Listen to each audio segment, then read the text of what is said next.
akan belajar kata sifat dalam bentuk negatif. Yang pertama, kita belajar kata sifat yang pertama, yang akhiran i tadi.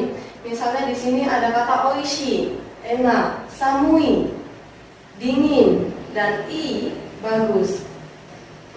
Yang pertama, oishi, akhiran i di sini, ketika diubah dalam bentuk negatif, di sini i-nya dihilangkan.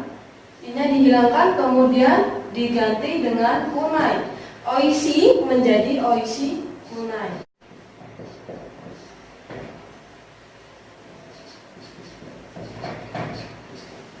Kemudian samui, i-nya dihilangkan, diganti kunai menjadi samu kunai. Untuk yang i, bagus, ini ada dua cara baca, i dan yoi. Dalam bentuk positif biasanya dipakai adalah i-nya. Tetapi ketika diubah dalam bentuk negatif, di sini yang dipakai adalah yoi. Maka untuk bentuk negatifnya di sini bukan i kunai, tetapi yo kunai. Yang ini yang dipakai. Oke.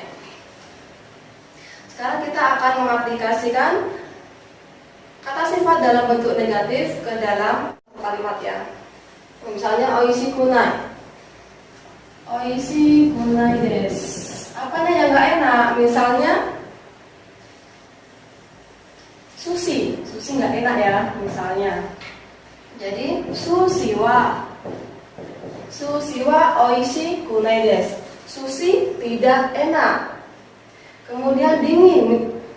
Di mana yang dingin? Misalnya kali urang. Maka menjadi kari urang wa samu kunai desu. Kari urang wa samu kunai desu. Yang terakhir misalnya buku. Buku ini tidak bagus. Maka kalimatnya menjadi kono hong wa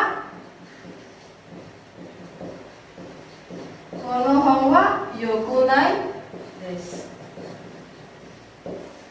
Yang kedua, kata sifat akhiran na.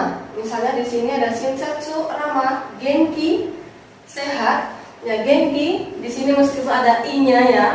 Di sini karena di sini huruf ki, maka di sini termasuk kata sifat dengan akhiran na. Di sini bukan i tapi ki ya. Oke. Kemudian kirei di sini pengecualian tadi termasuk kata sifat dengan akhiran na. Untuk kata sifat yang kedua ini ketika diubah dalam bentuk negatif, di sini tinggal ditambahkan dengan kata ja arimasen. Shinsetsu ramah, tidak ramah menjadi shinsetsu ja arimasen.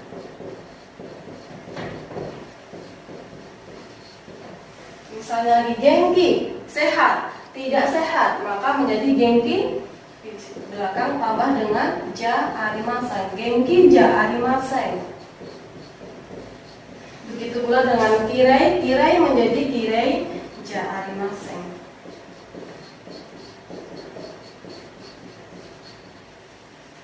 Ketika diaplikasikan dalam kalimat, di sini tinggal ditambahkan topik sebelum kata sifat bentuk negatif. Misalnya shinsetsu ja arimasen, tidak ramah. Siapa yang tidak ramah? Misalnya pacar, kanojo.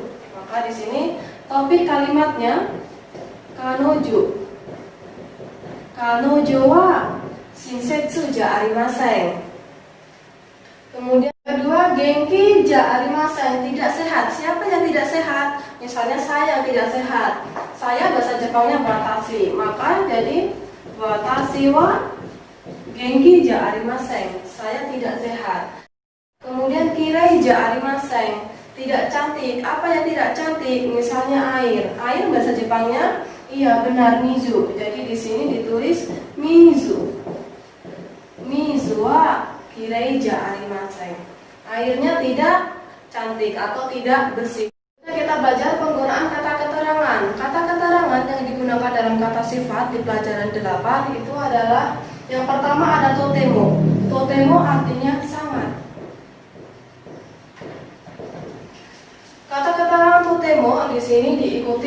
dengan kata sifat bentuk positif.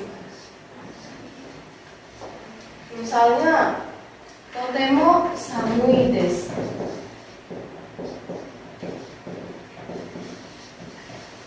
Atau totemo kirei desu.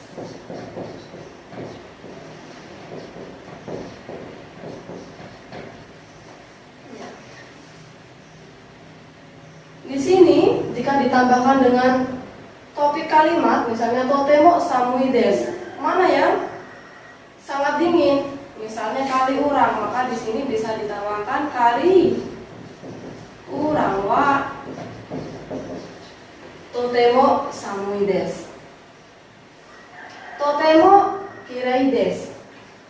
Sangat cantik. Siapa yang sangat cantik? Misalnya kanojo, maka di sini bisa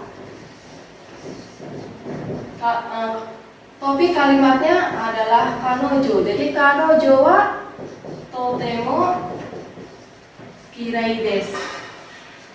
Pacar sangat cantik. Jadi untuk totemo di sini diikuti dengan bentuk positif. Tadi totemo diikuti dengan kata sifat positif.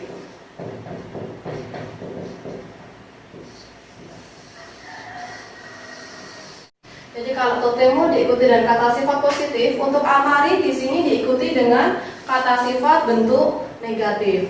Misalnya samui, bentuk negatifnya adalah samu kunai. Samu kunai desu.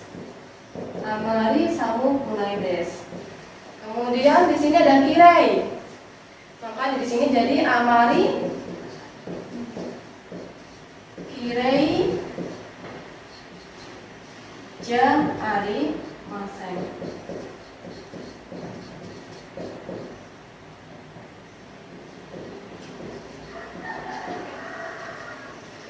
Untuk topiknya kita bisa menggunakan yang di atas ya. Misalnya kali urang wa amari samu kunai desu.